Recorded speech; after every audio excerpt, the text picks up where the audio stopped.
नमस्कार दोस्तों, quantum mechanics की लेक्चर सीरीज में doctor Arvind Sharma, associate professor in physics, government Dungar college Bikaner, आपका स्वागत करता है।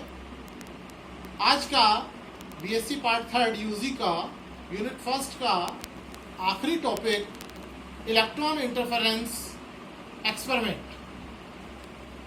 जिस तरह से हमने डिफ्रैक्शन को प्रूव करने के लिए डेविएशन जर्मेर एक्सपेरिमेंट को पढ़ा, उसकी स्टडी की, उसी प्रकार से इंटरफेरेंस एक्सपेरिमेंट में आपके इलेक्ट्रॉन इंटरफेरेंस एक्सपेरिमेंट भी सिलेबस में है।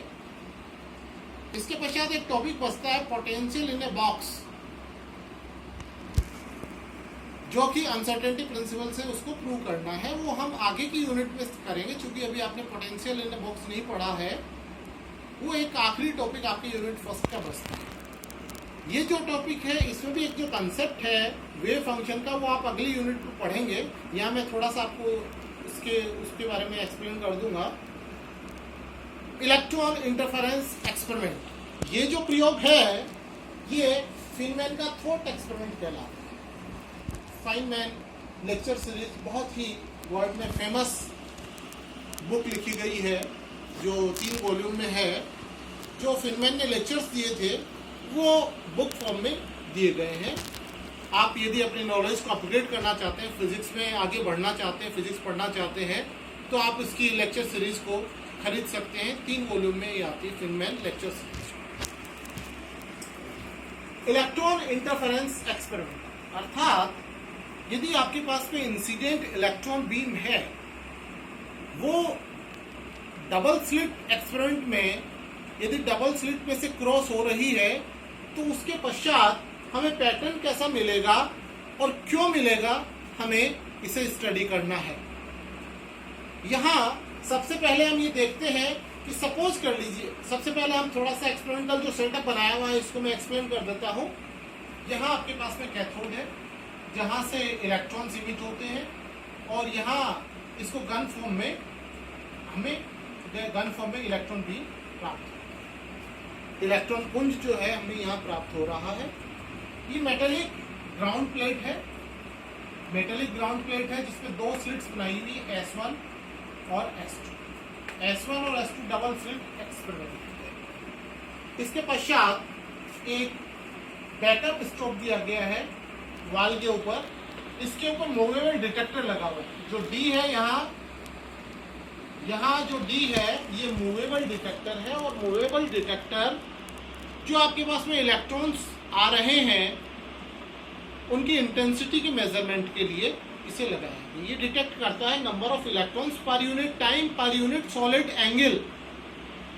Number of electrons per unit time per unit solid angle intensity के मेजरमेंट के लिए यहाँ डिटेक्टर लगाया गया है। और यहाँ ये स्क्रीन है जहाँ हमें इंटेंसिटी अर्थात तीव्रता का वितरण प्राप्त होता है कि किस प्रकार से तीव्रता हमें मिली।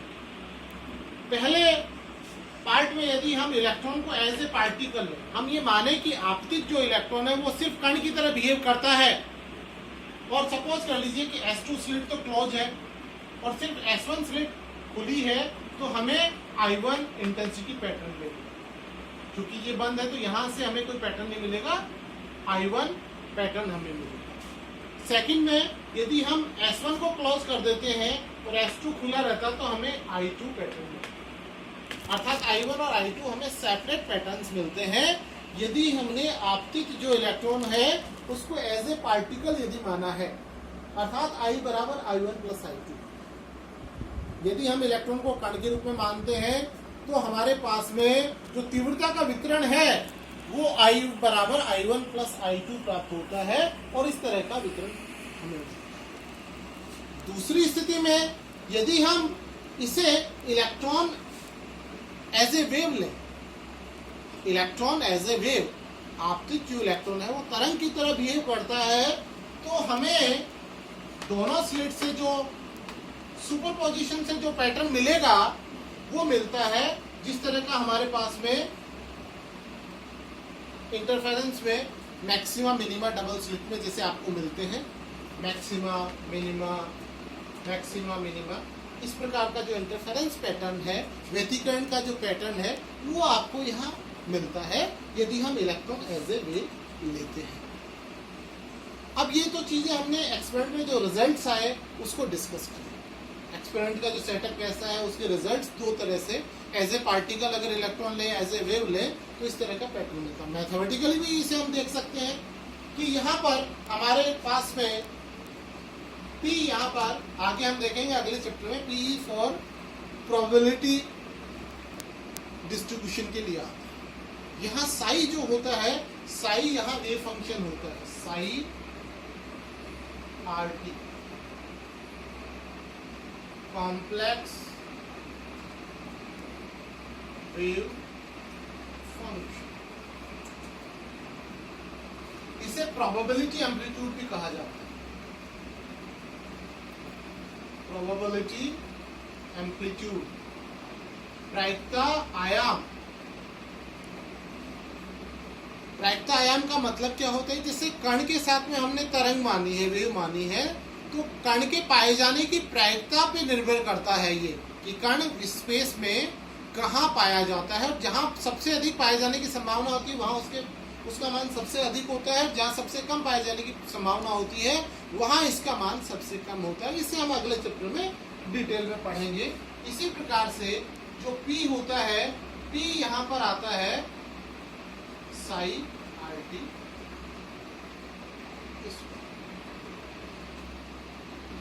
जो आपके प्रोबेबिलिटी जो होता है वो यहाँ पर P जो होता है साई स्क्वायर के प्रोपोर्शनल होता है। यहाँ पर एक्चुअल में ये होता है इसके प्रोपोर्शनल, और इसको कहा जाता है, जो P होता है यहाँ पे वो कहलाता है प्रोबेबिलिटी डेंसिटी, प्रायिकता घनत्व कहलाता है प्रोबेबिलिटी डेंसिटी। तो यहाँ पर प्रोबेबिलिटी से रिलेटेड ये पार्ट आता है। P जो होता है वो साई स्क्वायर के एम्पलीट्यूड, साई स्क्वायर के प्रोपोर्शनल होता है, प्रोबेबिलिटी एम्पलीट्यूड के स्क्वायर के प्रोपोर्शनल होता है। इसे हम अगले चैप्टर में डिटेल में पढ़ेंगे। अब यहाँ पर अगर हम ये देखें कि इसमें ये आता है कि प्रोबेबिलिटी जो है वो दोनों के सम के बराबर नहीं आता। अगर इलेक्ट्रॉन एज ए पार्टिकल होता है तो जैसे सम के बराबर होता है या नहीं होता है, और ये अगर इंटरफेरेंस पैटर्न लेते हैं तो इसके बराबर होता है नहीं होता है।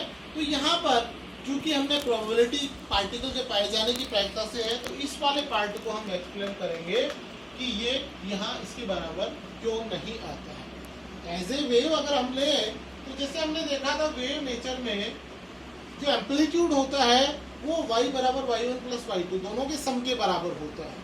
और वेव को अगर हम ले तो y जो होती है वो a sin omega t minus kx हमने कई बार इस वेव फॉर्म में लिया है। यहाँ 1 और 2 दोनों के लिए हम यूज ले सकते हैं। y1 के लिए 1 ले लेंगे और y2 के लिए 2 सिंबल ले लेंगे। तो एक ही इक्वेशन में मैंने दोनों को लिख रखा है। इसको चाहे तो आप इस प्रकार भी लिख सकते हैं, i ले सकते हैं, जहाँ i बराबर 1 2 ले सकते हैं। सिम्बोलिकली आप एक ही इक्वेशन में इसको शो कर सकते हैं एज ए। अगर हम इस प्रकार से लेते हैं तो आपने देखा होगा कि इंटरफेरेंस वाले चैप्टर में आपने पढ़ा होगा डबल स्लिट में a बराबर आ जाता है under root a1 square plus a2 square plus twice a1 a2 cos delta. ये रिजल्टेंट एम्पलीट्यूड आता है। और यहाँ डेल्टा जो होता है, डेल्टा जो है पाथ डिफरेंस होता है, वो आता है 2 pi upon lambda x2 minus x1। और x2 माइनस x1 यदि l लैम्डा के बराबर है तब तो होगा कंस्ट्रक्टिव इंटरफेरेंस, संपोषी व्यतिकरण। और x2 माइनस x1 अभी यदि l लैम्डा अपॉन 2 होता है तो डिस्ट्रक्टिव इंटरफेरेंस, संपोषी और विनाशी व्यतिकरण। तो ये दोनों कंडीशंस में हम इसको यूज ले सकते हैं। यहाँ भी हम ये देख रहे हैं कि जो इंटेंसिटी आती है वो I बराबर I1 square plus I2 square plus twice under root I1 I2 cos delta. Some extra term is there. This term is known as interference term. ये जो टर्म आती है, ये टर्म यहाँ पर इंटरफेरेंस टर्म आती है, जो कि इंटरफेरेंस को एक्सप्लेन करेगी। जो इंटरफेरेंस पैटर्न हमें मिलता है वो इंटरफेरेंस पैटर्न तभी मिलेगा जब हमारे पास में इस तरह की जो एक्स्ट्रा टर्म हमें मिलेगी। ये जो इक्वेशन है, यहाँ तो I बराबर I1 प्लस I2 था, मगर इस इंटरफेरेंस पैटर्न में ये एक्स्ट्रा टर्म आती है जिसकी वजह से हमें इस तरह का पैटर्न मिलता है। ये एक्सप्लेनेशन तो था जो आपने एज वेव नेचर इंटरफेरेंस में पहले भी पढ़ा है, 12th में भी आता है आपके डबल स्लिट एक्सपेरिमेंट में। इसको यदि हम इलेक्ट्रॉन एज ए वेव अगर कंसिडर करें तो इसे हम पैटर्न को अगर हम समझाना चाहें तो जैसे मैंने बताया पार्टिकल की जो पोजीशन होती है उसके अकॉर्डिंग साई की वैल्यू डिपेंड करती है, और साई पर जो होगा दोनों वेव्स के लिए जैसे y बराबर y1 प्लस y2 होता है, y बराबर y1 प्लस y2, वैसे ही साई बराबर साई1 प्लस साई2 होता है। साई बराबर क्या होता है, साई1 प्लस साई2।